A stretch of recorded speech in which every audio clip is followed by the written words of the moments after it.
শিবলিঙ্গে লাস্ট সোমবার এই কয়েকটা জিনিস দিলে কিন্তু আপনাদের কি কি লাভ হবে শাস্ত্র বর্ণনা করেছে। এই যে লাস্ট সোমবারে, শেষ সোমবারে যদি আপনারা এই জিনিসটা করতে পারেন, যদি শিবলিঙ্গের মধ্যে আপনারা আতর দিতে পারেন শেষ সোমবারে, আতর দিলে কি হয় মায়েরা? আতর দিলে সুখ প্রাপ্তি হয়। শিবলিঙ্গে যদি সুগন্ধি তেল দেন তাহলে কি হবে না, সুগন্ধি তেল দিলে মাথায় রাখবেন শিবলিঙ্গে কিন্তু সুগন্ধি তেল দিলে আপনার সম্পদ বৃদ্ধি হবে।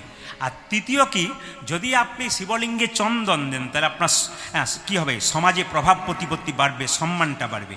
শিবলিঙ্গে কেউ যদি কেশর দিতে পারেন, কেশরের দাম তো খুব বেশি, সবাই দিতে পারে না, কিন্তু কেশর যদি শিবলিঙ্গে কেউ দেয় তাহলে স্বামী স্ত্রীতে যে দাম্পত্য জীবন তা কিন্তু খুব সুখের হয়। শিবলিঙ্গে কেউ যদি শেষ সোমবারে গম দিতে পারেন তাহলে তার বংশবৃদ্ধি হয়।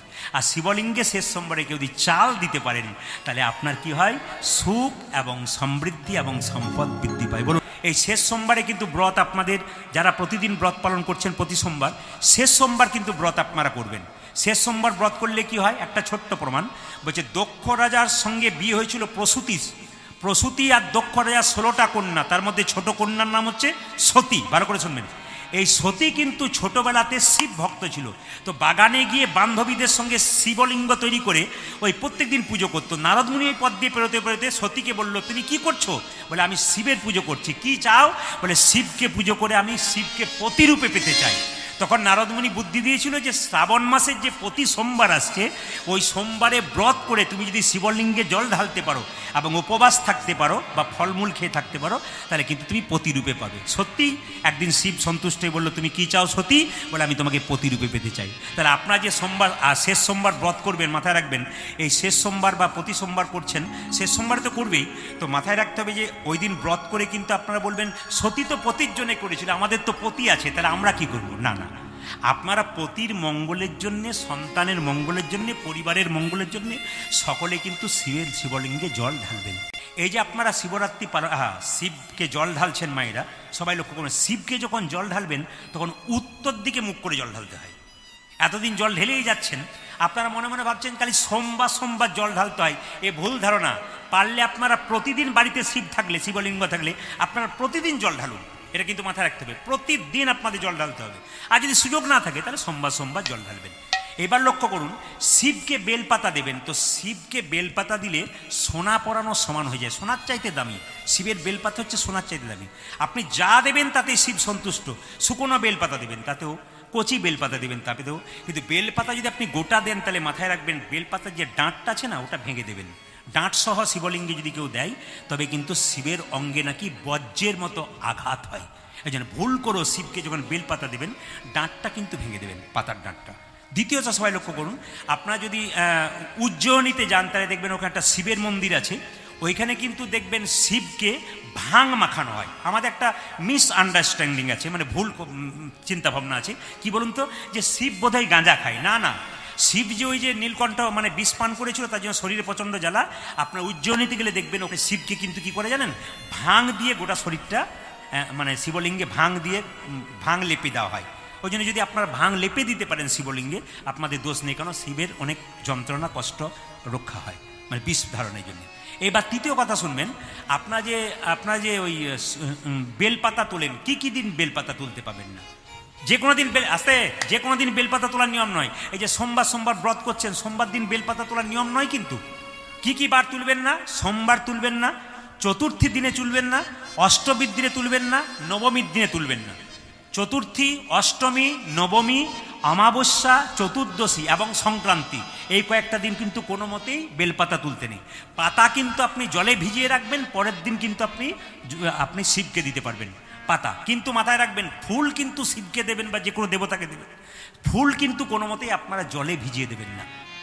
জলে যদি ডুবিয়ে দেন তারপর সেই ফুলটা দেন তাহলে ওটা নির্মাল্য হয়ে যায়, ওটা কিন্তু দেব দেবতা বা গোবিন্দ কোনোদিন গ্রহণ করে না। ওই জন্য ফুল কোনোদিন জলে ডুবিয়ে দেবেন না। ফুল যদি বাড়ি থাকে আপনি জল ছিটিয়ে দেবেন। এবারে প্রশ্ন করবেন, তাহলে মালাকারের বাড়িতে 3 দিন 4 দিন ধরে ফুল থাকে, তাহলে ওটা কি হবে? আচারেন্দু বলে একটা গ্রন্থ আছে, আচারেন্দু, ওতে পরিষ্কার করে লেখা আছে মালাকারের গৃহে কোনো দোষ নেই, তবে মালাকাররা দেখবেন যারা প্রকৃত মালাকার তারা জল ছিটিয়ে দেয়, ফুলগুলোকে জলে কিন্তু ডোবাই না। অনেক মালাকার আছে ফুলে ডোবাই না। তো আপনারা সবাই কিন্তু ফুলকে ডোবাবেন না, ফুলের মধ্যে একটু জল ছিটিয়ে দেবেন। তারকেশ্বর মন্দিরে তো জল টল ঢালতে যাচ্ছে, হাজার হাজার মানুষ দেখবেন। তারকেশ্বর কিন্তু জ্যোতির্লিঙ্গের মধ্যে একটা, 12টা জ্যোতির্লিঙ্গের মধ্যে একটা নয়, কিন্তু তারকেশ্বরের মাহাত্ম্য কিন্তু খুব আছে। তারকেশ্বর এরকম একটা মাহাত্ম্য আছে, শোনা কথা, যেটুকু আমি শুনলাম একটা জায়গাতে, যদি আমি বই থেকে পড়িনি, শোনা কথা, একটা ইউটিউবের মাধ্যমে শুনলাম। একজন ব্যক্তি বর্ণনা করছেন যে ওখানে পূর্বে একটা গাভী ওই দুগ্ধ আপনি পড়ছিল যে জায়গাতে, হঠাৎ গাভী সরে যাওয়ার পর সেখানে একটা শিবলিঙ্গ হয়। তার থেকে ওই জায়গাটা খুব খুব শুভ জায়গা। এবং তারকেশ্বর বাবার মন্দিরে কেউ যদি ভক্তি ভরে কেউ প্রার্থনা করতে পারে, বাবা কিন্তু সব কি বলবো আশা মেটাতে পারে। এই জন্য তারকেশ্বরে দেখবেন প্রচুর ভিড় হয়। শুধু তারকেশ্বরে বৈদ্যনাথ ধাম আছে, বিভিন্ন জায়গায় আছে, বাবা তো সব জায়গাতে সমান। অনেকে বলে আমাদের মা কালী এখানে কিন্তু ছাগল বলি দেওয়া হয় না, আমাদের মা কালীকে মন্ডা দেওয়া হয়, এখানে মা আমাদের মা কটা, আমাদের এখানে মা ওই খায় না, আমাদের ওখানে মা ওই খায় না। ছাগল বলি তো কোনোদিন হয় না, কেন বলুন তো? বৈষ্ণব শাস্ত্রে বলছে যে পাঁঠা বলি নয়, আমাদের শরীরের পাঁঠা কী কী কাম, ক্রোধ, লোভ, মোহ, মদ, মাশ্চর্য, এগুলোকে বলি দাও। হ্যাঁ, এই জন্য বারবার বললাম নিজের মনটাকে, মন মানা মদ ভক্ত, নিজের মনটাকে দাও। একটা কথা বলে দিই আপনাদের, যে যেখানে বসে আছেন, স্বামী বিবেকানন্দ বলেছেন খুব একটা কথা, যে যদি ভগবানকে ভজনা করতে হয়, জীবনে যদি গোবিন্দকে ভজনা করতে হয়, তাহলে ল্যাম্পের যেমন তেল ছাড়া কোনো ল্যাম্প জ্বলতে পারে না, সেরকম যদি কোনো মানুষ গোবিন্দ ছাড়া বাঁচতে পারে, তার বাঁচার কোনো লাভ হবে না। অনেকে দেখবেন শিক্ষা দীক্ষা গ্রহণ করে ভগবানকে ভজনা করতে চায় না। পণ্ডিতরা বলল, মন রে কেন করো বিদ্যার গৌরব, স্মৃতিশাস্ত্র ব্যাকরণ নানা ভাষা আলোচন, বৃদ্ধি করি যশের সৌরভ, কিন্তু দেখো চিন্তা করি যদি না ভজিল হরি, বিদ্যা তব কেবল গৌরব। হ্যাঁ, যিনি আমাদের বৃন্দাবনের প্রেমানন্দ দাস মহারাজ আছেন, তার সঙ্গে সঙ্গে একজন লম্বা করে দেখবেন একজন যুবক পুরুষ দেখবেন, তার সাইডে সাইডে সাধু সেজে যায়। উনি বিরাট একজন বিএসএফ জওয়ান ছিলেন, কিন্তু যখন থেকে প্রেমানন্দ মহারাজকে দেখেছেন সব চাকরি ছেড়ে দিয়ে মহারাজের চরণেই পড়ে আছেন। যার যখন ভাব জেগে যাবে বাবা, এই যে এনারা বৈষ্ণব হয়েছেন, ভক্ত হয়েছেন, এমনি এমনি হয় নাই, পূর্বজন্মের স্বীকৃতি একটা। আর দ্বিতীয় কথা, যার যখন ভাব জেগে যাবে। আমি অনেক জায়গায় দেখেছি, যেমন কলকাতায় একটা জায়গায় কীর্তন করতে গিয়েছিলাম, আপনারা সবাই শুনবেন, সামনে একটা মেয়ে কিন্তু বসে কীর্তন শুনছে, তো দেখলাম এমন খাটো খাটো পোশাক পরে শুনছে সামনেই বসে, আমার মাঝে মাঝে খুব খারাপ লাগতো। পরপর 3 বছর গেলাম, 4 বছর পর দেখলাম, চিনতে পারলাম না ওই মেয়েটা কই। দেখতে পাচ্ছি একজন তিলক নিয়ে, মালা নিয়ে সামনে বসে আছে, তিলক মালা নিয়ে সামনে বসে আছে, সবাই তাকান, তিলক মালা নিয়ে যখন সামনে বসে আছে, আমি তখন, উনি আমাকে কীর্তনে সেরে বলছে, আমাকে চিনতে পারছেন? বলে কেন? আমি সেই মেয়ে, আমাকে দেখে আপনি বিরক্ত হতেন, আমি বুঝতে পারতাম। আমি সামনে বসে হাত তুলতাম, খাটো পোশাক পরে আধুনিকা হয়ে, কিন্তু আমি একটি কৃষ্ণ ভক্ত হলাম। কেন? শুনতে, মহাপ্রভু বলেছেন, শুনিতে শুনিতে কেহ, যত শুনবেন গোবিন্দের নাম, তত আপনার জীবনে আধ্যাত্মিক চেতনার উন্নতি হবে, শুনিতে শুনিতে। তো এই মেয়েটি আমার পায়ে প্রণাম করে বলল, আমার একমাত্র ছেলে খুব কৃষ্ণ ভক্ত, ও গোবিন্দ ছাড়া কিছু বোঝে না, ক্লাসে ফার্স্ট বয় হয়, কিন্তু প্রত্যেক দিন 1 ঘন্টা গোবিন্দের চরণে পুজো করে, নিরামিষ খায়, আমি আমিষ খাই, ও নিরামিষ খাই। তখন আমি একদিন মনে মনে ভাবলাম, আমি মা হয়ে এত খারাপ কাজ করতে পারি, আর আমার গর্বের সন্তান এত বড় কৃষ্ণ ভক্ত। তখন আমি মনে মনে ভাবলাম, বাবা তুই যদি ওই পথে যাস, আমি তোর মা, আমি জগৎকে কি শিক্ষা দেবো? তখন থেকে পরিবর্তন হলাম। ওই জন্য উনি আধুনিক পোশাকে ছিলেন, কিন্তু সন্তানটি যে জন্ম দিয়েছিল, ভেতরে তো কৃষ্ণ ভক্তি ছিল, ওই জন্য কৃষ্ণ ভক্ত সন্তান জন্ম হয়ে গেল। ওই জন্য বারবার আপনাদের বলবো, ভালো কাজ করুন, গোবিন্দের নাম শুনুন, দেখবেন জীবন আপনাদের সুন্দর হবে। সবাই তাকাবেন মায়েরা। এবার যখন সখাদেরকে দর্শন দিল, পাকা পাকা ফল নিয়ে গেল, মা যশোদা ছুটে ছুটে আসছে, গোপাল সারা দে কেঁদে কেঁদে বলছে, গোপাল রে সারা দে, গোপাল সারা দে, গোপাল রে। মা যশোদা আসছে, দেখুন হাতে ননি নিয়ে, সারাদে গোপাল সারাদে, সারা দে গোপাল সারা দে, গোপাল রে সারাদে গোপাল সারাদে। অভাগিনী মাঝে তোর ফুকারে কাঁদে, কাঁদিও ভাগিনী মাঝে তোর ফুকারি কাঁদে, অভাগিনী মাঝে তোর ফুকারে কাঁদে, অভাগিনী মাঝে তোর ফুকারে কাঁদে, সারা দে গোপাল সারা দে, উলুধ্বনি, গোপাল রে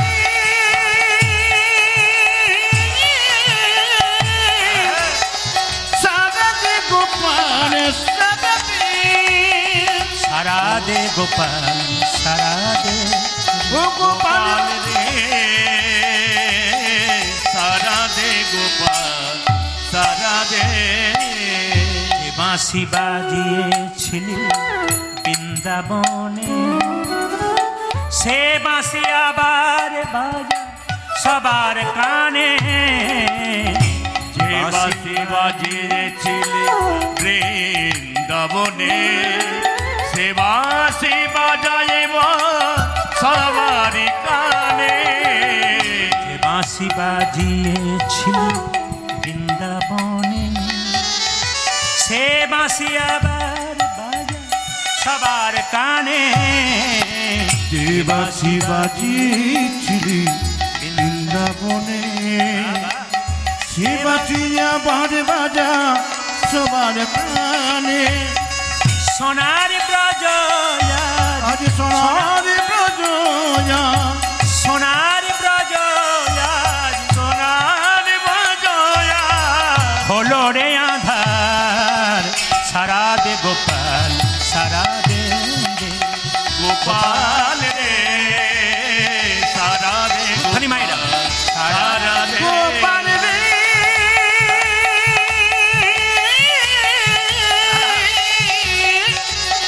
সারা দে সারা দে সারা দে গোপাল সারা দে। সবাই বলুন রাধা রানী কি, যশোমতী মাইয়া কি। জয় মা যশোদা যে না মাইরা, মা যশোদা নবনী নিয়ে দরজায় গিয়ে দাঁড়িয়েছে।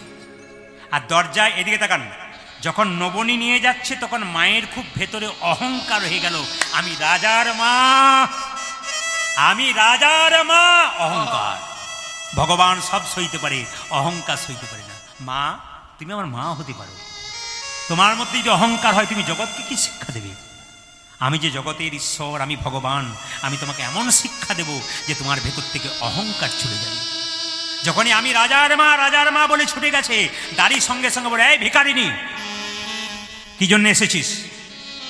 সঙ্গে সঙ্গে মা বলে উঠলো, আমি ভিখারিনী নই, আমি কাঙালিনী নই। ওরে দাঁড়ি, দরজা ছেড়ে দে, যে যজ্ঞ করছে রাজা, আমি তার মা। বেরিয়ে যা, তুই সরে যা এখান থেকে, যোগ্য হয়ে যাক, তারপর যা চাইবি তোকে তাই দেওয়া হবে।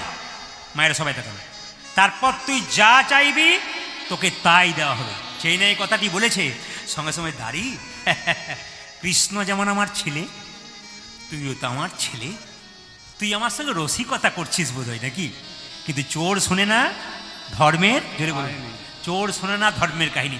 এতবার করে বারবার করে বলছে, দাঁড়ি, দরজা ছেড়ে দে, দরজা ছেড়ে দে, তুই যদি দরজা না ছাড়িস আমি জোর করে চলে যাবো। এখন যেই না দাঁড়ি দরজা ছাড়তে চাইছে না, আর মা যখন জোর করে ঢুকতে গেছে, দাঁড়ি মায়ের মাথায় আঘাত।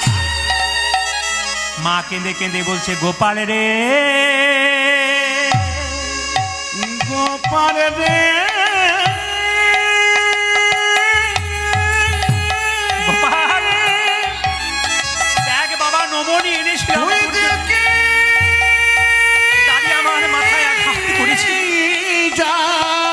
আমি বোধহয় আর প্রাণে বাঁচবো না। দেখে এই দাড়ি ওরে দাড়ি আমার আঘাত করে আয়া গোপাল দেখি যা।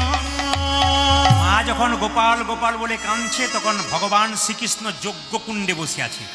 দাদা বলাইকে বলছে, দাদা যজ্ঞ তুমি সামলা, আমার মা এসেছে। আর মা এসেছে বলে ভগবান শ্রীকৃষ্ণ যজ্ঞকুণ্ড থেকে দৌড়ে গিয়ে যশোমতীর মায়ের কোলে বসে দিয়েছে। মায়েরা এবার বাৎসল্য প্রেমের ভাবে যশোমতীর কোলে, বাৎসল্য প্রেমের ভানে যশোমতীর কোলে। সবাই তাকান, যশোমতী তো বলেছিল যে আমার কোলে তুই বসে নবনী খাবি। কৃষ্ণ তার মনে ইচ্ছা পূর্ণ করলো। কি করলো? এবার বাৎসল্য প্রেমের ভাবে যশোমতীর কোলে, বাৎসল্য প্রেমের ভানে যশোমতীর কোলে। নবনী খাই গোপাল অতি কৌতূহলে, নবনী খাই গোপাল অতি কৌতূহলে। নবনী খাই গোপাল অতি কৌতূহলে, নবনী খায় গোপালে অতি কৌতূহলে। হেরিয়া গোপালের বদন ভাসে প্রেম নীরে, হেরিয়া গোপালের বদন ভাসে প্রেম নীরে, হেরিয়া গোপালের বদন ভাসে প্রেম নীরে। মামা বলে গোপাল ধরিল যে গলে, আরে মামা বলে গোপাল ধরিল যে গলে, ওরে মামা বলে গোপাল ধরিল যে গলে। আরে মামা বলি গোপাল ধরিল যে গলে। মায়ের আনন্দ আর ধরে না রে, আনন্দ আর ধরে না রে, মায়ের আনন্দ আর ধরে না, মায়ের আনন্দ আর ধরে না ওরে রে। প্রাণ গোপালকে কোলে পেয়ে আনন্দ আর ধরে না রে, প্রাণ গোপালকে কোলে পেয়ে আনন্দ আর ধরে না রে। প্রাণ গোপালকে কোলে লয়ে আনন্দ আর ধরে না রে, প্রাণ গোপালকে কোলে পেয়ে আনন্দ আর ধরে না রে। প্রাণ গোপালকে কোলে পেয়ে আনন্দ আর ধরে না রে, আনন্দ আর ধরে না রে। ভাই তাকান মায়েরা, এখন লক্ষ্য করুন, যশোমতীর কোলে যখন কৃষ্ণ বসে আছে, আর একজন মা ছুটে এসে বলছে কৃষ্ণ আমার। কে বলতে পারে বলুন তো? দেখি আপনার কীর্তন শুনছেন, যশোমতীর কোলে কৃষ্ণ বসে নমনি খাচ্ছে, আর একজন মা ছুটে এসে বলছে তোর কোলে আমার গোপালকে বসছিস, দে বলছি। কে বলতে পারে বলুন? হ্যাঁ জোরে হ্যাঁ বাবা ঠিক বলেছেন। দেখুন, যারা মন দিয়ে কীর্তন শুনছেন তারা বলতে পারছে, আর যারা মন দিয়ে কীর্তন শুনছে না কালকে বলবে কি লীলা হলো, ওই সেই ননি খাওয়া না কী সব বলছিল বাবু, বুঝতে পারছি না, গিয়েছিলাম আর কি, উনি এসেছিলাম, আমরা গিয়েছিলাম, কিন্তু বুঝতে পারলাম না। বুঝেছি, অনেকটা বুঝেছি কী কী করতে হয় বুঝেছি। না না, যারা পাকা পাকা শ্রোতা তারা কিন্তু ঠিক বুঝে নিয়েছে। আর হাঁ করে তাকিয়ে যারা শুনছে, আরে ক্লাসে ফার্স্ট বয় কি সবাই হয়? ফার্স্ট বয় কারা হয়? মন দিয়ে যারা শোনে। এই জন্য আমি কি বলছি, যারা শুনছেন, শুনতে শুনতে পাকা হয়েছেন, কীর্তনিয়ার চেয়ে পাকা কে বলুন তো? আমাদের চাইতে জ্ঞানী কারা? ভক্ত বৈষ্ণবরা। কেন শুধু আমার কীর্তন শুনছেন না, এই বয়স পর্যন্ত হাজার হাজার কীর্তনিয়ার কীর্তন শুনেছি, কত ভালো ভালো কথা শুনেছেন ওনারা, ওনাদের অভিজ্ঞতা পাকা হয়ে গেছে। আমরা যদি কোনো ভুল করি ওনারা কিন্তু ভুলটা আমাদের ভাঙিয়ে দেয়। এই জন্য এনারা হচ্ছেন সবচাইতে বড়। আপনারাও তাদের মধ্যে পড়তে পারেন যারা বড় বড় ভক্ত, ভুল করলেই কিন্তু জাপটে ধরবেন, যেটা আমার কেমন সন্দেহ লাগলো একটু বুঝিয়ে বলে দাও, জানা থাকলে নিশ্চয়ই বলবো। সবাই লক্ষ্য করুন। তা দেবকী জন্ম দিয়েছিল না কংসের কারাগারে কৃষ্ণকে? এদিকে এই যে দেবকী জন্ম দিয়েছিল না কংসের কারাগারে কৃষ্ণকে। এখন যখন যশোমতী কিন্তু লালন পালন করেছে, তো বলুন তো, যে জন্ম দেয় সে মা না যে লালন পালন করে সে মা? এবার বলুন কোনটা হবে? জোরে বলুন কোনটা হবে বলুন। হ্যাঁ, এই দেখুন, যারা বুঝেছে, জন্ম দিলেই মা হওয়া যায় না, তাকে লালন পালন করে বড় করে তুলতে হবে, সেই মা। এখন দেবকী ছুটে এসে বলছে, দে বলছে আমার গোপালকে, হাত ধরে টানছে। দেবকী বলে আমার গোপাল আই রে জাদু মনি, অজি দেবকে বলে আমার গোপাল আই রে যদমনে। দেবকী বলে আমার গোপাল আই রে জাদু মনি, দেবকি বলে আমার গোপাল আই রে যাদুমনে। যশোদা বলে আমার গোপাল নয়নের মনি, যশোদা বলে আমার গোপাল আমার নয়ন মনে। যশোদা বলে আমার গোপাল নয়নের মনি, যশোদা বলে আমার গোপাল নয়নের মনে। দেবকী বলে আমার গোপাল আইরে জাদু মনি। উলুধ্বনি উলুধ্বনি। দেবকী বলে আমার গোপাল আই রে যদমনে। দেবকী বলে আমার গোপাল আইরে জাদু মনি। ও মায়েরা, দু মায়ের মধ্যে ঝগড়া, গোপাল কার হতে পারে? বাবা বলে দিয়েছেন, বাবারাও বলেছেন, আপনারাও বলেছেন, গোপাল কার হতে পারে? যে লালন পালন করে। আমি একটা ছোট্ট জায়গায় গল্প পড়েছিলাম ছোটবেলাতে, যে একটা ছেলেকে দুজন মা রাজার কাছে বিচার চাইতে গেছে। এ বলছে আমার ছেলে, ও বলছে আমার ছেলে। রাজা খুব বুদ্ধিমান ছিল, বললো চুপচাপ বসো, আমি ব্যবস্থা করে দিচ্ছি, এখনই ধরা পড়ে যাবে কার ছেলে বটে। দুজন মা চুপচাপ বসে আছে, ও বলছে আমার ছেলে, ও বলছে আমার ছেলে। রাজা সামনে ছেলেটাকে দাঁড় করিয়েছে আর দুজন মাকে দূরে বসিয়ে রেখেছে। বলছে এক কাজ করো সেনাপতি, একটা তরোয়াল নিয়ে এসো তো। যে আসল মা সে বলছে রাজামশাই তরোয়াল নিয়ে কি করবেন? এই ছেলেটাকে দু টুকরো করে কাটবো, অর্ধেকটা করে দুজনকে ভাগ করে দেবো, রাজি আছো? যে আসল মা সে ছুটে গিয়ে রাজার পাটাকে ধরে বলল, আমার গোপাল বেঁচে থাক তবু আচ্ছা, আমি আমার ছেলেকে মারতে দেবো না, কারণ ও বেঁচে থাক, চোখে ওই মানুষ করুক, ওই বড় করুক, কিন্তু আমি কিন্তু আমার গোপাল। রাজা বুদ্ধিমান ছিল, প্রমাণ হয়ে গেল আসল ছেলেকার। যশোমতী যখন বলছে আমার গোপাল, দেবকী যখন বলছে আমার গোপাল, সেই সময় কিন্তু একটা ঘটনা ঘটলো। ভগবান শ্রীকৃষ্ণ দেখলো দুজন মায়ের মধ্যে ঝগড়া চলছে। ভগবান মা যোগমায়া শঙ্করীকে কিন্তু ডাকলেন। মা যোগমায়া মানে মা দুর্গাকে, মা তুমিই ব্যবস্থা করতে পারো, যোগমায়া কার গোপাল প্রমাণ করে দাও। মা যশোদার দেবকী দাঁড়িয়ে আছে, তখন যোগমায়া মা বড়িমা, তিনি মা যোগমায়া দুর্গা দেবী এসে বললেন, শোনো 100টা কাপড় টাঙানো হবে, শুনবেন 100টা কাপড় টাঙানো হবে, এক পাশে থাকবে দুজন মা, ওই পাশে থাকবে গোপাল, যার স্তনদুগ্ধ 100টা কাপড় ভেদ করে গোপালের মুখে পড়বে, সেই হবে আসল মা। ওগো সতে কো বসন টাঙানো হবে, ওগো সতে কো বসন টাঙানো হবে। যোগমায়া বলল 100টা কাপড় টাঙাবো। ওগো সতে কো বসন টাঙানো হবে, আজ সতে কো বসন টাঙানো হবে। কারে তনয় গোপাল জানা সে যা, কারে তনয় গোপাল জানা সে যাবে, কারে তনয় গোপাল জানা সে যাবে, তারি তনয় গোপাল জানাতে হবে।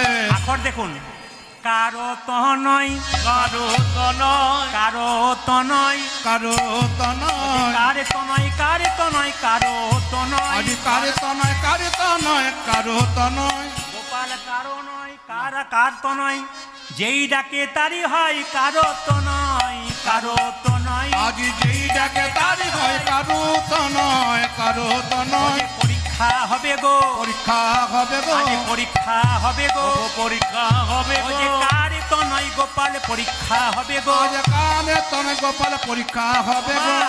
ওগো শঙ্করী বচন শুনিয়া এবে, শঙ্করী বচন শুনিয়া এবে, শঙ্করী বচন শুনিয়া এবে, ও রাজা শঙ্করী বচন শুনিয়া এবে। ওগো সতেক বসন টাঙ্গাইলো এনে, সতেক বসন টাঙাইলো এনে, সতেক বসন টাঙ্গাইলো এনে, সতেক বচন টাঙাইলো এনে। ও যে পরীক্ষা হবে গো, পরীক্ষা হবে ও গো, যে পরীক্ষা হবে গো, পরীক্ষা হবে ও গো। যে কারে তনয় গোপাল পরীক্ষা হবে ও গো, রাজা কারে তনয় গোপাল পরীক্ষা হবে গো। কারে তনয় গোপাল পরীক্ষা হবে গো। কারে তনয় গোপাল পরীক্ষা হবে গো। ওইরা সবাই তাকান, কি বলে, যশোদা দেব কি সন্মুখে রয়, যশোদা দেব কি সন্মুখে ও রয়, যশোদা দেব কি সন্মুখে রয়, যশোদা দেব কি সন্মুখে ও যে রয়। নিপ্রতি বসনের ভিতরে রয়, বিপত্তি বসনের ভিতরে ও যে রয়, নিপ্রতি বসনের ভিতরে রয়, বিপত্তি বসনের ভিতরে আজ রয়। পরীক্ষা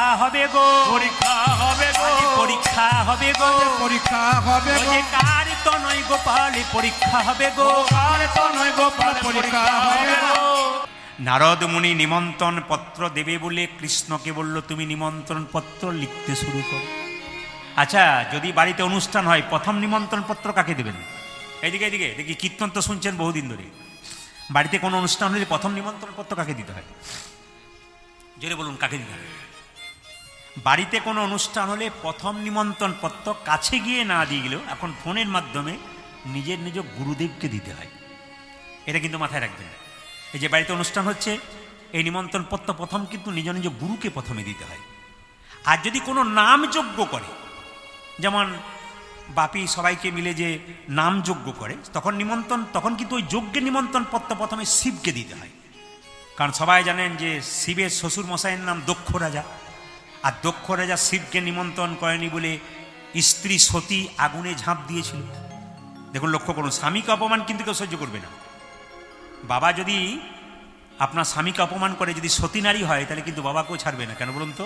আমি সব কিছু করতে পারি, স্বামীর অপমান, আমার স্বামী দোষ করবে তো হবে, তুমি নিমন্ত্রণ করবে না কেন? আমি আগুনে ঝাঁপ দিলাম। তারপর সেই সতীর দেহটাকে নিয়ে কি তাণ্ডব লীলা করেছিল আপনারা সবাই জানেন। ওই জন্য শিববিহীন যজ্ঞে বড় অশান্তি হয়। এই জন্য কোনো যজ্ঞ যখন করবেন, তখন কিন্তু প্রথমে শিবকে মনে মনে নিমন্ত্রণ করবে, জয় বাবা ভোলানাথ, তোমাকে নিমন্ত্রণ করলাম, তুমি এসো। আর যদি বাড়িতে কোনো অনুষ্ঠান হয়, তো প্রথমে কিন্তু বিয়ে হোক, শ্রাদ্ধে হোক, যে কোনো অনুষ্ঠান হোক, প্রথম কিন্তু আপনাকে মাথায় রাখতে হবে গুরুদেবকে কিন্তু নিমন্ত্রণ একটা করতে হবে। ফার্স্ট একবারে প্রথম নিজে গুরুদেব, যার কাছে আপনার মন্ত্র নিয়েছেন, তাকে কিন্তু প্রথম নিমন্ত্রণ করতে হবে। তো সবাই লক্ষ্য করুন মায়েরা, কৃষ্ণকে বলল তুমি নিমন্ত্রণ পত্র লেখো। আর যজ্ঞটা কোথায় হবে? প্রভাসের তীরে। এইদিকে যে যেখানে বসে আছেন, এখন প্রভাস তীরে যজ্ঞ, এই যে প্রভাস তীরে কীর্তন শুনছেন, প্রভাস তীরে যজ্ঞটা হলো কেন? প্রভা মানে কি? জ্যোতি। আস মানে কি? ফিরে পাওয়া। একটু সবাই লক্ষ্য করুন, আকাশের যে চাঁদ দেখেছেন, জ্যোতিষরা বলছে আকাশের যে চাঁদ তার পাশে দেখবেন 27টা নক্ষত্র থাকে, ওরা কিন্তু চাঁদের স্ত্রী। মানে জ্যোতিষ বলছে কথা যে আকাশের চাঁদের পাশে যে 27টা নক্ষত্র আছে এরা কিন্তু চাঁদের স্ত্রী। তো চাঁদ দেখতে ভালো, ও মায়েরা বলেন না চাঁদ মামা আয় আয় আয় আয় আয় চাঁদ মামা টি দিয়ে যা। চাঁদ দেখতে ভালো, চাঁদের স্বভাব কিন্তু ভালো নয়। কেন বলুন তো? নিজের গুরুপ্রতির প্রতি আকৃষ্ট হয়েছিল। চাঁদের গুরুদেবের নাম হচ্ছে বৃহস্পতি, তার প্রতি আকৃষ্ট হয়েছিল। তখন গুরুদেব অভিশাপ দিয়ে দিলেন, চাঁদ তুই 16 কলায় পরিপূর্ণ চাঁদ, তোমার এত অহংকার, অভিশাপ দিলাম 16 কলায় পরিপূর্ণ চাঁদ এক এক করে ক্ষয় হয়ে যায়। আর দেখবেন সব অভিশাপ লাগুক আর না লাগুক, গুরু অভিশাপ কিন্তু লাগবে। একবারে মাথায় রাখবেন, সব অভিশাপ লাগুক না লাগুক, বৈষ্ণবের অভিশাপ তো লাগবেই, আর গুরু অভিশাপ কিন্তু লাগবে যদি ছোট্ট অপরাধ থাকে। এই জন্য গুরু অভিশাপ লাগবে, তাই চাঁদকে অভিশাপ দিয়ে দিল যে তুমি 16 কলায় পরিপূর্ণ চাঁদ, একবারে ক্ষয় হয়ে যাও। মায়েরা 15টা কলা ক্ষয় হয়ে গেল, আর একটা কলা বাকি আছে। তখন কিন্তু ছুটে গেলেন কোথায় জানেন? 27 জন স্ত্রী তাদের জামাই বাবুর কাছে। আচ্ছা মায়েরা, চাঁদের যে 27 জন স্ত্রী তার জামাইবাবুকে, কৈলাস পর্বতে একজন বসে থাকে এসি রুমে, তিনি হচ্ছেন জামাইবাবু। কৈলাস পর্বতে এসি রুমে কে থাকে মায়েরা? বরফের মধ্যে কে থাকে? জোরে বলুন। যে ঘুমাচ্ছে সে বলুন, কে কে থাকে? বাবা ভোলানাথ। তো সবাই নমঃ শিবায় বলে একবারে চলে গেল কোথায়? জামাইবাবুর কাছে। দেখুন সবাই মিলে একটু উলুধ্বনি দেবেন, কিভাবে যাচ্ছে দেখুন উলুধ্বনি।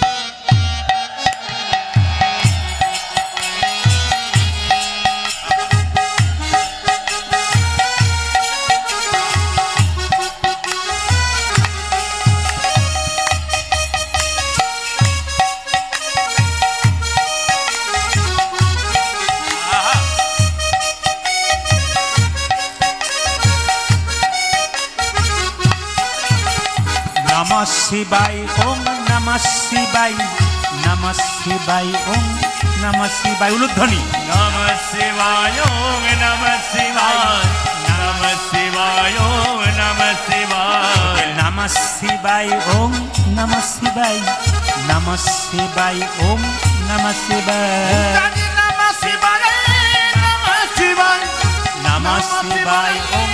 নমঃ শিবায়। আপনারা নিমন্ত্রণ পেয়েছেন, নিমন্ত্রণ আর আমন্ত্রণের মধ্যে তফাৎ কি? আমন্ত্রণ আর নিমন্ত্রণের মধ্যে তফাৎ কি? যেমন ধরুন আমার বাড়িতে অনুষ্ঠান হবে, আমি রাস্তা দিয়ে যাচ্ছি, দাদা কোথায় চললেন আমাকে জিজ্ঞেস করলো। ওনাকে বললাম হ্যাঁ আমার বাড়িতে অনুষ্ঠান আছে, কালকে যেন। মানে আপনার গেলেও চলবে না গেলেও চলবে আর কি। এটা আমন্ত্রণ। আর নিমন্ত্রণ কোনটা? যেতে হবে, আমি কিন্তু কোনো কথা শুনবো না, কোনো অজুহাত শুনবো না, তোমাকে যেতে হবে, এটা নিমন্ত্রণ। তবে যে শোনো তোমাকে নিমন্ত্রণ করতে হবে ত্রিভুবন, স্বর্গের দেবতাদের, মর্তের মানুষদেরকে, আর পাতালের দৈত্যদেরকে। বলছে আমাকে কি করতে হবে? যে যা চাইবে তাই দেবে। মায়েরা যোগ্য শুনুন। মায়েরা, যে বা চাইবে তাই দেবে, যে যা চাইবে তোমাকে তাই দেবে। আর দান করবে হাসি মুখে। দেখুন মায়েরা, দান যদি করতে হয় কাউকে, বাংলার 5-এর মতো মুখ করে দান করলে হবে না। কিন্তু এমন এমন মেয়েরা আছে রাস্তায়, দেখেছি, কিছু মনে করবেন না, রাস্তা দিয়ে যাচ্ছে, কোনো ভিখারি ছেলে বলছে মা 5 টাকা দাও। আচ্ছা জ্বালাই বাবু, হ্যাঁ না 2 টাকা নেই। এতে কিন্তু কোনো লাভ হলো না। দান যদি করবেন তাহলে হাসি মুখে করবেন। আপনার বাড়িতে কোনো ভিখারি এসেছে, হরে কৃষ্ণ মা কিছু দাও, যখন আপনি দান করবেন তখন জোরে যদি বলতে আপনার লজ্জা করে, যখন দানটা করবেন তখন হরে কৃষ্ণ রাধে রাধে বলে দান করবেন। এ নিয়ম, কিন্তু আমরা করি না। যখনই কাউকে দান দেবেন বলছে তাহলে আর কি করতে হবে মায়েরা? আর কি করতে হবে না? যোগ্য সাঙ্গ হবে যাবে, ভিক্ষার ঝুলি কাঁধে নেবে। যোগ্য সঙ্গ হবে যাবে, যে জনা যে দান চাইবে। মায়েরা, দান সবাইকে করবে হাসি মুখে, আজি দান সবাইকে করবে হাসি মুখে, বলছে দান সবাইকে করবে হাসি মুখে, আজি দান সবাইকে করবে হাসি মুখে। এবার যখন সবাইকে দান দেওয়া হবে তবে তো ভিক্ষার ঝুলি কাঁধে নিয়ে তোমাকে হ্যাঁ। পরের দরজায় দরজায় ভিক্ষা করতে হবে। বলছে এটা কিন্তু আমার খুব খারাপ লাগলো। বলে কি? আমি লোককে দান করব, তা আবার ভিক্ষা করার কি দরকার? এটা খারাপ লাগছে না? আমি ধরুন 1000 মানুষকে দান করলাম, আমি ভিক্ষা কি জন্য করবো? বলছে না, ভিক্ষা তোমাকে করতে হবে। সবাইকে বলে দিই, ধরুন কোনো গরিবের মেয়ে আপনার কাছে এসছে, আমাকে 5000 টাকা দিন, আপনি দিলেন। কিন্তু 5,000 টাকা দেওয়ার পর তাকে বলবেন আমাকে তুমি 100 টাকা বা 10 টাকা দাও, এটা কিন্তু আপনি বলে নেবেন। কেন বলুন তো? না, যদি কোনোদিন আপনার ভেতরে অহংকার, এই যে ভাই তোমার মেয়ের বিয়েতে আমি 5,000 টাকা দিয়েছিলাম, তোমার মনে আছে তো, অহংকার জন্মাবে। তখন ওই লোকটা বলবে তুমি যেমন 5,000 টাকা দিয়েছিলে, তুমি আমার কাছে 100 টাকা নিয়েছিলে। তার মানে কি? দানের অহংকার দূরে যাবে, দানের অহংকার দূরে যাবে, দানের অহংকার দূরে যাবে, দানের অহংকার দূরে যাবে, দানের প্রতি দান দিলে দানের অহংকার দূরে যাবে, দানের প্রতি দান দিলে দানের অহংকার দূরে যাবে, দানের প্রতি দান দিলে দানের অহংকার দূরে যাবে, দানের প্রতি দান দিলে দানের অহংকার দূরে আচ্ছা, বেশ যাবে। বেশ, নিমন্ত্রণ পত্র আমি সবাইকে করব নিমন্ত্রণ, কিন্তু নিমন্ত্রণের ভার কে নেবে? নারদেরও কথা শুনি কহে ওগো চিন্তামণি, নারদের কথা শুনে হাসি কহে চিন্তামণি, নারদেরও কথা শুনি হাসি কহে চিন্তামণি, নারদের কথা শুনে হাসি কহে চিন্তামণি, দেব ঋষিরে ভার দেহ এবে, দেবী তীরে ভার দেবে এবে, ও যে দেব ঋষিরে ভার দেহ এবে, দেবী তীরে ভার দেহ এবে, বাসুলি মোহনে কহে কিবা চিন্তা এবে রহে, তখন কহে কিবা চিন্তা এবে মনে, বাসুলি মোহনে কহে কিবা চিন্তা রহে এবে, কহে কিবা চিন্তা এবে মনে, দেব ঋষিরে ভার দেহ এবে, দেবী তীরে ভার দেবে এবে, দেব ঋষিরে ভার দেহ দেবী তীরে ভার দেব এবে। বাসুলি মোহন পদকর্তা সবাইকে পত্র লিখলো। পত্র লেখার পর আস্তে সবাইকে পত্র লেখার পর বলরাম দাদা বলল দেখি দেখি পত্রগুলো ঠিক ঠিক লিখেছিস কিনা। কৃষ্ণ সবাইকে পত্র লিখেছে, স্বর্গের, মর্তের এবং পাতালের, কিন্তু বৃন্দাবনের পত্র বাবা মাকে লেখে নাই, সখাদেরকে লেখা নাই। কেঁদে কেঁদে বলরাম বলছে হ্যাঁ রে কানাই, তুই সব জায়গার পত্র লিখেছিস কিন্তু বৃন্দাবনের পত্র লিখিস নাই কেন? কানাই কেঁদে কেঁদে বলছে আমি ভাষা খুঁজে পেলাম না দাদা, আমি তাই ভাষা খুঁজে পেলাম না দাদা। ভাইরা, মা বাবাকে কাঁদিয়েছি, সখাগণকে কাঁদিয়েছি, আমি রাধারানীকে কাঁদিয়েছি, কি করে পত্র লিখবো? আমি ভাষা খুঁজে পেলাম না দাদা, ওই আমি ভাষা খুঁজে পেলাম না দাদা। ও যে কেমন করে পত্র লিখব, ভাষা খুঁজে পেলাম না দাদা, ওই আমি কেমন করি পত্র লিখব, আমি ভাষা খুঁজে পেলাম না দাদা, আমি কেমন করে পত্র ওই আমি লিখব, ভাষা খুঁজি পেলাম না দাদা, কেমন করে পত্র ওই আমি ভাষা খুঁজি পেলাম না দাদা, ভাষা খুঁজে পেলাম না দাদা। দেখুন আপনারা তো সবাই পত্র লেখেন, দেখুন পত্র কেমন কৃষ্ণ লিখছে বৃন্দাবনে।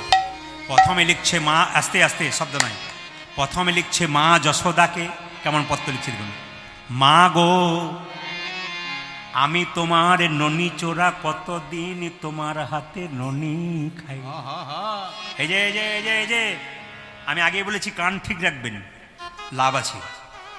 কৃষ্ণের পত্র দেখুন মাকে কেমন পত্র লিখছে, মা গো কি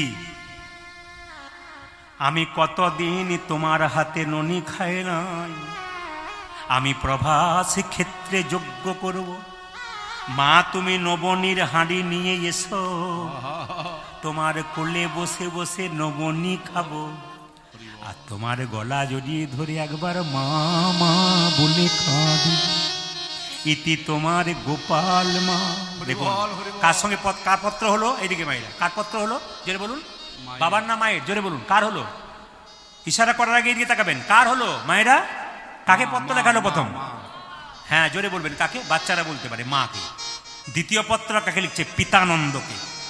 এই যে বাবা চলে গেছেন, এদের কাজ করবার আগে বাবাকে স্মরণ করতে হবে, কিন্তু এরা যখন কাজ করছে না, শ্রাদ্ধ কাজ করেছেন, বাবাকে স্মরণ করেছেন, কালকে শ্রাদ্ধ শেষ হয়ে যাবে, আজকে হয়ে গেছে, কালকে কুটুম্ব ভোজন হবে, কিন্তু বাবাকে বারবার স্মরণ করতে, বাবা তোমার কাজ যতদূর চেষ্টা আমরা করছি, তুমি আশীর্বাদ করে যেন সুসম্পন্ন হয়, কারণ তুমি পাশে থেকো, যেখানেই থাকো ভালো থেকো, কিন্তু আমাদের পাশে থেকো। পিতানন্দকে বলছে ওগো পিতানন্দ কি আমি প্রভাস ক্ষেত্রে যজ্ঞ করব, আমার তো যজ্ঞ করার কোনো বুদ্ধি নাই, সেই যজ্ঞ ক্ষেত্রে তুমি আসবে, তুমি আমাকে বুদ্ধি জোগাড় করে দেবে। ইতি তোমার বাধা বোয়া গোপাল। মায়েরা বাধা বইছিল না গোপাল। এবার লিখছে দেখুন কাকে, এবার লিখছে ওরে শ্রীদাম সুদাম, আমি প্রভাস ক্ষেত্রে যজ্ঞ করব। যজ্ঞ যেদিন হয় সেদিন ভাত রুটি খেতে নাই, সেদিন ফল খেতে হয়। ওরে শ্রীদামে সুদাম, আমি যজ্ঞ করব, তোরা আমার জন্যে পাকা পাকা ফল আনিস, আমি পাকা পাকা ফল খাবো। আস্তে আস্তে, বিচলিত নয় কিন্তু। এবার দেখুন রাধারানীকে পত্র লিখতে গিয়ে কৃষ্ণ লিখতে পারছে না, দাদা বলায় আছে, দাদা বলাই সরে গেছে, কৃষ্ণ লিখছে ওগো প্রেমময়ী রাধে, তুমি তো আমার শক্তি স্বরূপিণী প্রেমময়ী, প্রেমময়ী আমি প্রভাস ক্ষেত্রে যজ্ঞ করব, যজ্ঞ করিব। তুমি তো আমার শক্তি স্বরূপিণী শক্তি প্রদায়িনী, শক্তি প্রদায়িনী, তুমি যদি যজ্ঞে না থাকো তবে আমাকে শক্তি যোগাবে কে? শক্তি যোগাবে কে? এদিকে এদিকে মায়েরা এদিকে আস্তে, গল্প নয়। শাস্ত্রে বলা আছে যখন কোনো সাধ্য কাজ হয় স্বামী স্ত্রী কিন্তু পাশে বসে থাকে। সাধ্য যিনি সারাবেন না, স্ত্রীকে বসতে হয় বাম দিকে। কেন বলুন তো? সেই সময় কিন্তু স্ত্রী মা যোগমায়ের মতো শক্তি প্রদান করে। এই জন্য যে কোনো যজ্ঞ করতে গেলে স্ত্রীকে চাই।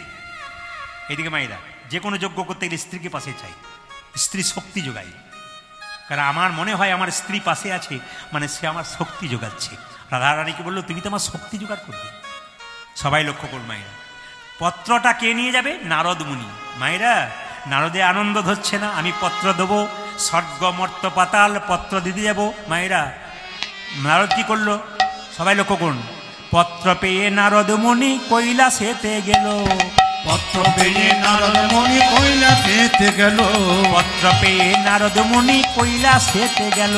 ওগো পত্র পেয়ে নারদ মুনি কৈলাসেতে গেল। ও যে কৈলাসেতে আসি নারদ শিব করে দিল, যে কৈলাসেতে আসি নারদ শিব করে দিল, ও যে কৈলাসেতে আসি নারদ শিব করে দিল। আজি কৈলাসেতে আসি নারদ শিব করে দিল। কিন্তু নারদ শিবকে মামা, ও মামা তুমি তো দিব্যি ধ্যান করছো। বলে ধ্যান করাই তো আমার কাজ। বলে বাইরে কি ঘটনা ঘটছে তুমি খবর রাখো। বলে কেন? আরে বাবা, কৃষ্ণ প্রভাস ক্ষেত্রে যজ্ঞ করবে, তোমাকে প্রথম নিমন্ত্রণ পত্র করেছে, আর সেই নিমন্ত্রণ পত্র পেয়ে তোমাকে সেখানে যেতে হবে। সঙ্গে সঙ্গে শিব বললো আমি না গেলে হয়, আমি তো যাবই।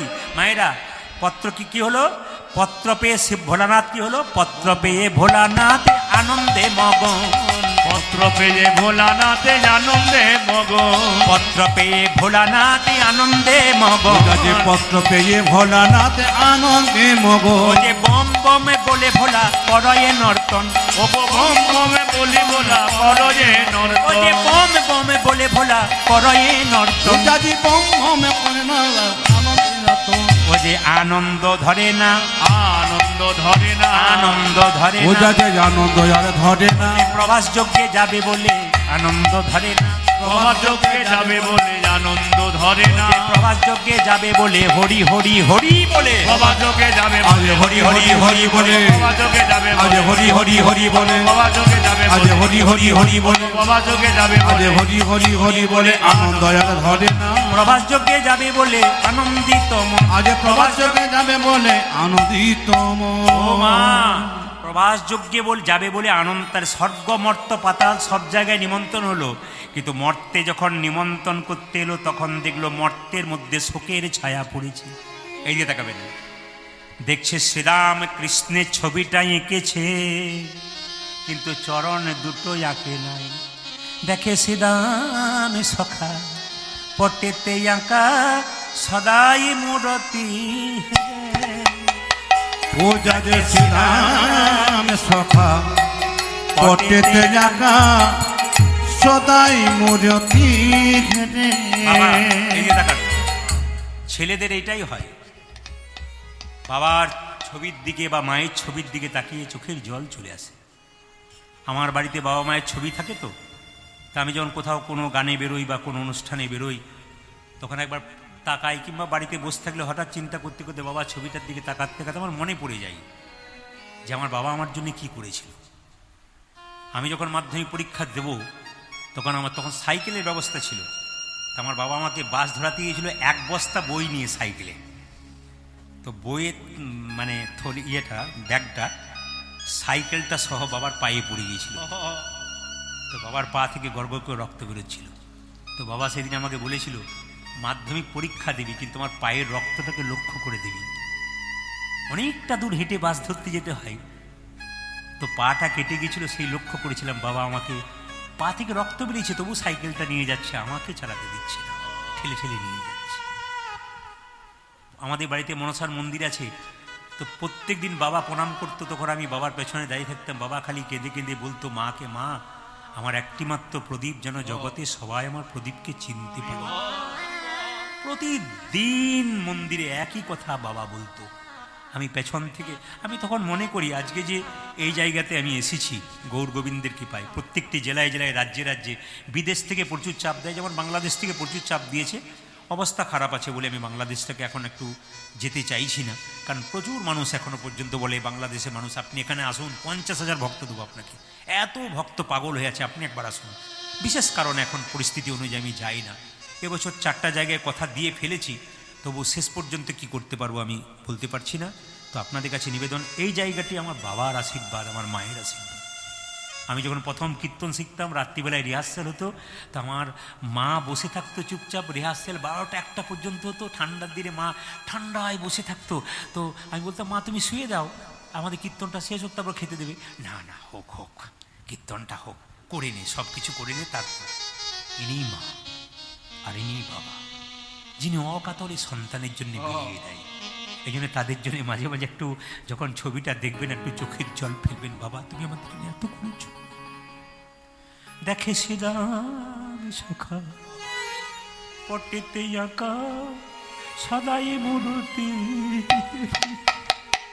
ও দেখে শ্রীরাম সখা পটেতে আঁকা সদাই মূর্তি রে।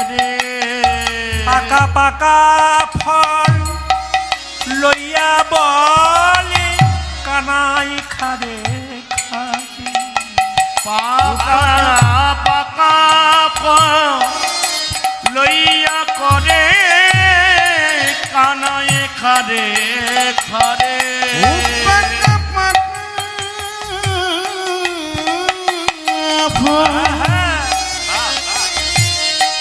লইয়া বলে কানা খারে খারে। একটা কথা আমি আপনাদের বলে যাই, যে যেখানে বসে আছেন, এই যে শ্রাদ্ধের কাজে কালকে নিমন্ত্রণ করে মানুষকে খাওয়া হবে, এটা প্রথম শুরু করেছিল কে? কারো জানা আছে? এই যে শ্রাদ্ধে নিমন্ত্রণ করে মানুষকে ডেকে খাওয়ানো হয়, এটা প্রথম শুরু করেছিল কে? এটা কিন্তু জানতে হবে, খুব জানার বিষয়। কিন্তু নিমি রাজা, নিমি রাজার একটি মাত্র ছেলে ছিল। মারা যাওয়ার পর নিমি রাজা আর সিংহাসনে বসে না, সারাদিন সারাত্রি কাঁদে। প্রজাগণ বলছেন আপনি যদি এরকম করেন আপনি রাজ্য চালাবেন কি করে? বলে আমার তো একটা সন্তান চলে গেল, আমার রাজ্য চালি, আমি আর কিচ্ছু করবো না। আমার সন্তান যেন রাত্রিবেলায় বারবার আমাকে খাবার চাই, আমাকে খাবার চাই, আমি দিতে পারি। তখন মহাপণ্ডিতগণ নিমি রাজাকে বলল, দেখ কাজ করো, তোমার ছেলে যে যা খেতে, যেগুলো খেতে ভালোবাসতো সেগুলো ভক্তদেরকে ডেকে খাওয়াও, তোমার ছেলের আত্মার পরিতৃপ্তি হবে। এই জন্য তখন থেকে দেখবেন বাবা মারা গেছেন, বাবার প্রিয় খাদ্য যেটা ছিল নিরামিষের মধ্যে, বাবা যেটা খুব ভালো খেতে ভালোবাসতো সেটা কিন্তু ভোজের মধ্যে করা উচিত, এটা নিয়ম। কারণ বাবা যেটা ভালোবাসতো, কেন বাবা যেটা ভালোবাসতো সেটা যদি সবাইকে দেওয়া হয় না, বাবার আত্মা শান্তি হয়। নিমি রাজা কিন্তু এটা করেছিল। এই যে সবাইকে জানতে হবে যে এই শ্রাদ্ধের কাজে ভোজের ব্যবস্থা আগে ছিল না, নিমি রাজার সামল থেকে কিন্তু শুরু হয়েছে, এবং নিমি রাজা প্রথম করেছিল।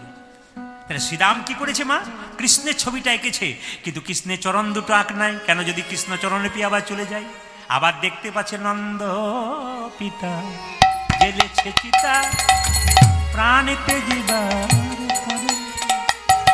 দেখে নন্দ পিতা জেলেছে চিতা প্রাণেতে জীবার তরে। মায়েরা, নন্দ পিতা কেঁদে কেঁদে বলছে, কানাই রে তুই তো একমাত্র গোপালে চলে গেলি, আমি চিতা সাজিয়ে দাঁড়িয়ে আছি চিতাতে ঝাঁপে দেবো বলে, তবে তুই যতক্ষণ না আমার মুখে আগুন দিবি ততক্ষণে চিতাতে আমি ঝাঁপ দিতে পারবো না। ও যে নন্দ পিতা জেলেছে চিতা প্রাণীতে জীবার পূজা নন্দ পিতা জেলেছে চিতা প্রাণীতে জীবনে তোরে। ও যে নন্দ রানী লয়ে নবনী সদাই ফেরে ফেরে। ও যে নন্দ রানী লয়ে নবনী সদাই ফিরে ফিরে। ও যে নন্দ রানী লয়ে নবনী সদাই ফেরে ফেরে। ও যে নন্দ রানী লয়ে নবনী সদাই ফিরে ফিরে। আনন্দ রানী কি বলছে? তোরে যুগল করে বাঁধব না, তোর জীবন করে বাঁধিব না রে। ও মায়েরা, মা আনন্দ রানী কাঁদতে কাঁদতে অন্ধ হয়ে গেছে। সবাই তাকান। মা আনন্দ রানী কাঁদতে কাঁদতে যখন অন্ধ হয়ে গেছে তখন পাড়াতে অন্য ছেলেকে ধরে বলে, আমার গোপাল এসেছিস, আমার গোপাল এসেছিস। এখন যার ছেলেকে ধরতে যায় তার মা ছুটে এসে বলে, এই হতভাগী, নিজের ছেলেটাকে তো পাঠিয়ে দিলি, তুই আমাদের ছেলেগুলোকে ধরে তুই অমঙ্গল চাইছিস, দূর হয়ে যা। মা নন্দরানীর কত কষ্ট। নন্দরানী কেঁদে কেঁদে বলছে, আইন বনি খেয়ে যা গোপাল, আইন বনি হে যা গোপাল। ও যে আইন বনি খেয়ে যা গোপাল, আইন বনি খেয়ে যা গোপাল। আমি যুগল করে বাঁধিব না রে, আইন বনি খেয়ে যা গোপাল। আমি যুগল করে বাঁধিব না রে। ও যে আইন বনি খেয়ে যা রে, যুগল করে আরে আইন বনি খেয়ে যা রে। যুগল করে বাঁধিব না রে, আইন বনি খেয়ে যা রে। আইন বনি খেয়ে যা রে। মায়েরা, সবাই মাথায় কাপড়টা নেই, সবাই মিলে যাচ্ছে প্রভাস যজ্ঞে। মায়েরা, নিমন্ত্রণ পত্র পাইয়া যত গোপীগণ, উলুধ্বনি, নিমন্ত্রণ পত্র পাইয়া যত গোপীগণ, নিমন্ত্রণ পত্র পাইয়া যত গোপীগণ, ওগো নিমন্ত্রণ পত্র পাইয়া যত ও গোপীগণ। যে প্রভাস যজ্ঞে যাবে বলে সাজাই তখন, ও যে প্রভাস যজ্ঞে যাবে বলে সাজায় তখন, ও যে প্রভাস যজ্ঞে যাবে বলে সাজাই তখন, ওগো প্রভাস যজ্ঞে যাবে বলে সাজায় তখন। ঘরের মতো গোপালকে ভালোবাসে তো তারা গোপাল ভালোবাসে গো, গোপাল ভালোবাসে গো, গোপাল ভালোবাসে গো, গোপাল ভালোবাসে গো। ও মা আর কি করছে? সকটে ভরিয়া নিল দধি দুগ্ধ ছানা, যে সকটে ভরিয়া নিল দধি দুগ্ধ ছানা। প্রচুর গরু আছে তো, গাভী আছে তো, প্রচুর দুধ হয়, ছানা ভরে নিল। কেন? গোবিন্দকে প্রভাস যোগে নিয়ে যাবে খাওয়ানোর জন্য। সকটে ভরিয়ে নিল দধি দুগ্ধ ছানা, ওগো সকটে ভরিয়া নিল দধি দুগ্ধ ছানা। গোপালকে খাওয়াবে, গোপালকে খাওয়াবে, গোপালকে খাওয়াবে, গোপালকে খাওয়াবে। দধি দুগ্ধ ছানা মাখন গোপালকে খাওয়াবে। দধি দুগ্ধ ছানা মাখন গোপালকে খাওয়াবে। মা আর কি? নন্দয়োপানন্দ সবে যুকুতি করিয়া, নন্দয়োপানন্দ সবে যুক্তি করিয়া।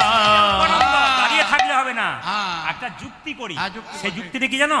নীলমণি কাঞ্চন নিয়ে যাব, আমাদের গোপালকে বহুদিন পরে সাজাবো। বেশ, বেশ। নন্দয়োপানন্দ সবে যুকুতি করিয়া, আজ নন্দয়োপানন্দ সবে যুক্তি করিয়া। ও যে নীলমণি কাঞ্চন পেটিকা ভরিয়া, ওগো নীলমণি কাঞ্চন পেটিতে ভরিয়া। ও যে নীলমণি কাঞ্চন পেটিকা ভরিয়া, আজ নীলমণি কাঞ্চন পেটিকা ভরিয়া। তারা গোপালকে সাজাবে, গোপালকে সাজাবে, গোপালকে সাজাবে, আজ গোপালকে সাজাবে। ঘরের ছেলে গোপালকে, গোপালকে সাজাবে। আজ ঘরের ছেলে গোপালকে, গোপালকে ও সাজাবে। মা, শুদ্ধমতি যশমতি নবনীর হারি, শুদ্ধমতি যশমতি নবনীর হারি। ওই যে শুদ্ধমতি যশমতি নবনীর হারি। যে শুদ্ধমতি যশমতি যশোমতীকে বলেছিল না? নবনীর হারি। যশোমতীকে কৃষ্ণ নিমন্ত্রণ করে বলেছিল, মা তুমি নবনী হারিয়ে নাও, তোমার কোলে বসে নবনী খাবো। তাই নবনী নিয়ে চললো আনন্দে। কিছু মনে করবেন না, যার ছেলে বাইরে পড়াশোনা করে তার মা যখন তাকে দেখতে যায় কি করে বলুন তো? ছেলে যেটা খেতে ভালোবাসে সেটা মা কিন্তু প্রাণ দিয়ে তৈরি করে। আর বাবাও দেখবেন ছেলেকে জিজ্ঞেস করে ফোন করে, কি কি খাবি বল, তোর মা তৈরি করে দেবে, বল তোর কি ইচ্ছা হচ্ছে। তা গোবিন্দকে বহুদিন দেখতে পাই না, মা যাচ্ছে নবনী খেতে চেয়েছে, তাই কি করলো, শুদ্ধমতী যশোমতী নবনীর হারি, শুদ্ধমতী যশোমতী নবনীর হারি। প্রভাত যজ্ঞে যাবে বলে যাই সারি সারি, প্রভাত যজ্ঞে যাবে বলে সাজাই সারি সারি, ও যে প্রভাত যজ্ঞে যাবে বলে সাজাই সারি সারি, প্রভাত যজ্ঞে যাবে বলে সাজাই সারি সারি। চলল সবে সারি সারি, চলল সবে সারি সারি, চলল সবে সারি সারি, আজ চলল সবে সারি সারি, ও যে অসারি সব রইল পড়ি, চলল সবে সারি সারি, আজ অসারি সব রইল পরে চলল সবে সারি সারি, ও যে অসারি সব রইল পড়ি, চলল সবে সারি সারি, আজ অসারি সব রইল পরে চলল সবে সারি সারি। সবাই সারি সারি চলেছে কেন, গোবিন্দের প্রভাস যজ্ঞে যাবে বলে। সবাই তাকান, প্রভাস যজ্ঞের 4টি দ্বার, এইদিকে মায়ের, প্রভাস যজ্ঞের 4টা দ্বার। আর এই প্রভাস যজ্ঞ যে তৈরি করেছিল ইনি বিশ্বকর্মা, খুব মাথায় রাখবেন। প্রভাস যজ্ঞ যিনি তৈরি করেছিলেন যজ্ঞকুণ্ড, ওটা কিন্তু বিশ্বকর্মা তৈরি করেছিলেন। তো বিশ্বকর্মা তৈরি প্রভাস যজ্ঞের 4টা দ্বার, পূর্ব পশ্চিম উত্তর দক্ষিণ। প্রথম দ্বারে কে বলুন তো, প্রথম দ্বারে নন্দ উপানন্দ, দ্বিতীয় দ্বারে সখাগণ, তৃতীয় ধারে মা যশোদা, চতুর্থ ধারে শ্রীমতী রাধা রানী, শ্রীমতী রাধা রানী। সবাই তাকান, যেই না নন্দপানন্দ দাঁড়িয়ে আছে, চারি কৃষ্ণ হে হরি গেলেন চারিধারে, যে যেভাবে ভজে সেইভাবে তাকে হেরে, চারি কৃষ্ণ হে দাঁড়িয়েছেন চারিদিকে।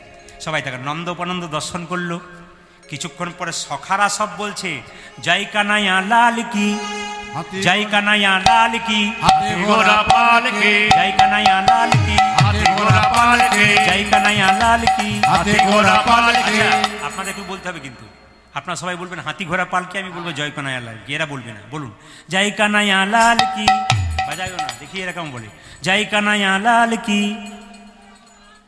বাহ, এ পাশ থেকে কিন্তু ভালো সুরে দিয়েছে, স্কেলে দিয়েছে। আরে স্কেল হোক আনস্কেল হোক বলবেন কিন্তু, জয় কানাইয়া লাল কি, জয় কানাইয়া লাল কি, যশোমতী মাইয়া কি, নন্দ কি আনন্দ ভয়।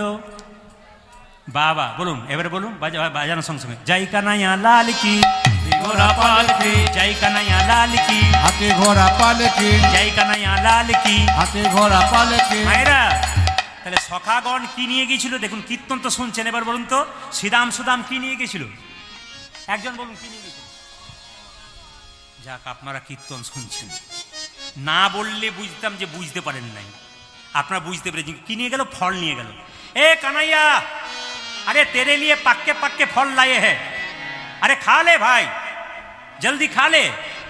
जय कन्हैया लाल की, हाथी घोड़ा पालकी, जय कन्हैया लाल की, हाथी घोड़ा पालकी, जय कन्हैया लाल की, हाथी घोड़ा पालकी, जय कन्हैया लाल की, हाथी घोड़ा पालकी, जय कन्हैया लाल की, हाथी घोड़ा पालकी, जय कन्हैया लाल की, हाथी घोड़ा पालकी, जय कन्हैया लाल की। हाथी घोड़ा पालकी। मेरे बोलून जय कन्हैया लाल की, हाथी घोड़ा पालकी। মেরে বলুন জয় কানাইয়া লাল কি। একটু আগে বলে দিয়েছে যে লালন পালন করে তার কিন্তু গোপাল হবে। কি করলো, গৌরব দেব কি সস্তন ধরে, গৌরবে দেব কি সস্তন ধরে। দেব কি বললো, আমি আগে দুগ্ধ দেবো, যশোমতী তুই পরে দিবি। মানে যদি আমার দুগ্ধটা গোপালের মুখে পড়ে যেতে আমার হয়ে যাবে। যে বেশি হিংসা করে তার জীবনে কিছু হয়। যশোমতী বলে ঠিক আছে তুই আগে দে। এখন অহংকার হয়েছে, দেব কি করলো, ওগো গৌরবে দেব কি সস্তন ধরে, গৌরবে দেব কি সস্তন ধরে। যে প্রথম বসন ভেদে না করে, প্রথম বসন ভেদে না করে, প্রথম বসন ভেদে না আজ করে। প্রথম বসন ভেদে না করে। 100টা কাপড় তো ছেড়ে দিন, 1টা কাপড় পর্যন্ত দুগ্ধতা পার হলো না। সবাই লক্ষ্য করুন, ঝরিল না দেবকীর দুগ্ধয় বিরণ, ঝরিল না দেবকী দুগ্ধয় বিরণ। বিরহে কাতর বড় নয়নেরি জল, আজ বিরহে কাতর বড় নয়নের ভাইরা, জল। দেবকীর চোখ দিয়ে জল পড়ছে, স্তনদুগ্ধে 1টা কাপড় ভেদ করলো না। তখন কি করলো, মাতা যশোমতী কাঁদে,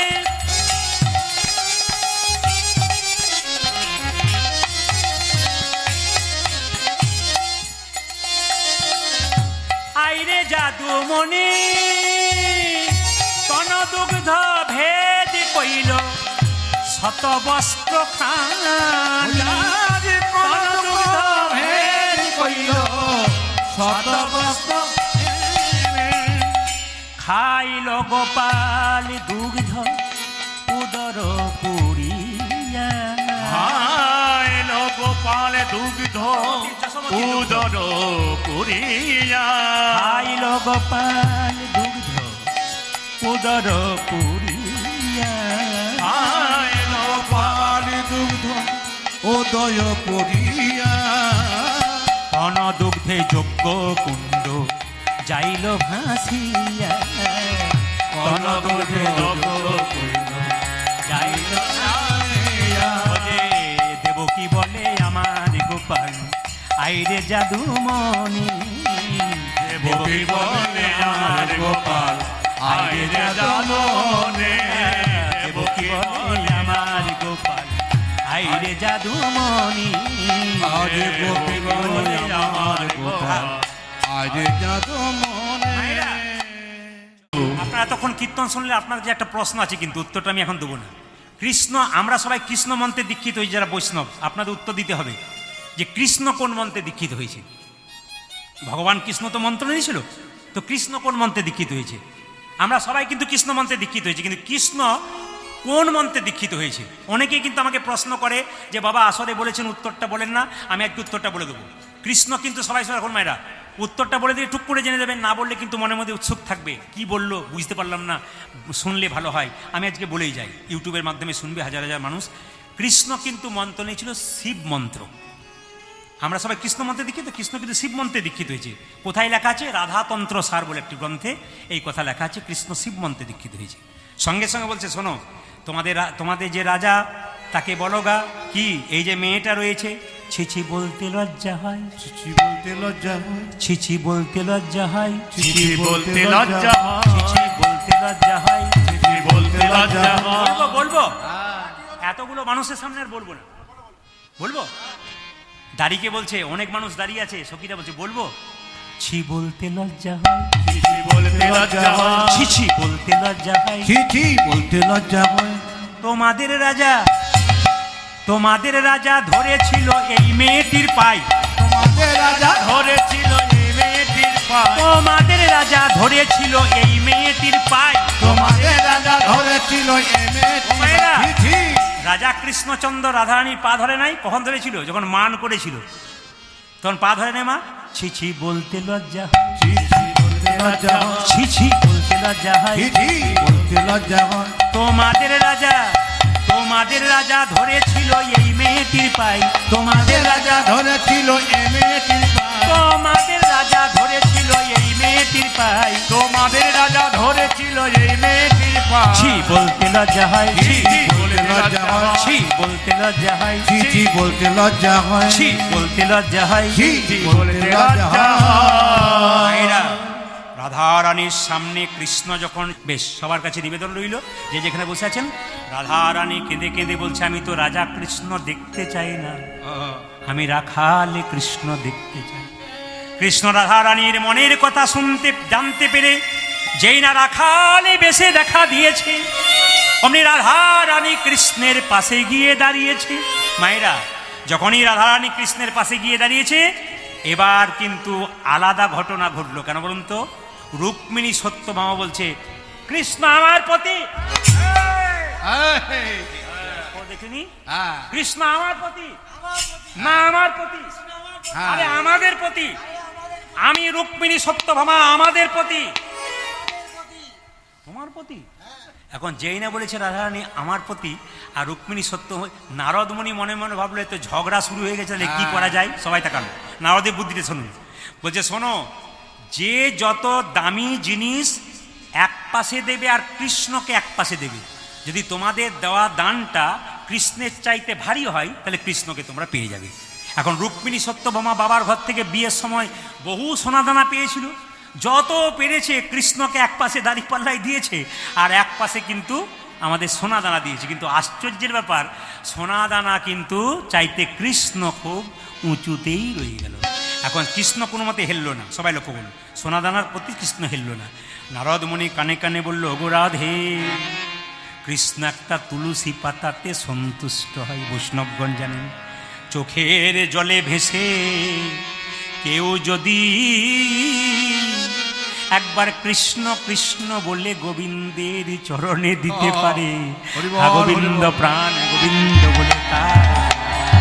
সবাই তাকান, যেই না তুলসী পত্রে কৃষ্ণ বলে লিখে দিয়েছে, অমনি সঙ্গে সঙ্গে রাধারানী, কৃষ্ণ কিন্তু নিচে নেমে গেছে, মানে কৃষ্ণ রাধারানীর হয়ে গেছে। রাধা গোবিন্দের মিলন তো আমরা এখানে রাখলাম, সবাই মিলে একটু হাততালি দিয়ে প্রেম সে একসঙ্গে বসে বসে কাবির আম্বানি দিয়ে একসঙ্গে হাত তুলুন, একসঙ্গে প্রেম সে সবাই আনন্দে থাকবেন।